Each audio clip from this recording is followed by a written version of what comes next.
Usa sa mga sospek sa pagbanhig ni Iligan City Representative Vicente Belmonte ang nadakpa niadtong Sabado apan kusganon kining mihimakak sa iyang kalambigitan.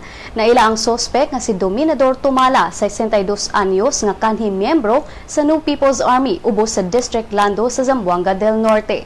Kanhi paramilitary member sab siya sa Citizen Armed Force Geographical Unit matud ni PNP Northern Mindanao Regional Director Isagane Hinabe Jr. Kinumdumang giambush si Belmonte ni atong Huwebes sa miaging semana sa Barangay Gasi, Lagindingan, diin tulo sa iyang mga kauban ang napatay.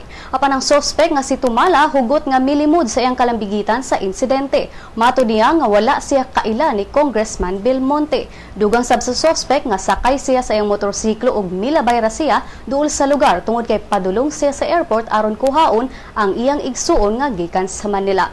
Apan base sa testimonya sa mga witnesses ug sa mga staff ni Belmonte, positibong naila si Tumala sa iyang physical appearance. Sigon ni Misamis Oriental Police Chief Leonilo Kabug nga kung makakuha sila hugot nga ebidensya batok ang Tumala, ang suspect mag-atubang og mga kasong multiple murder ug frustrated murder.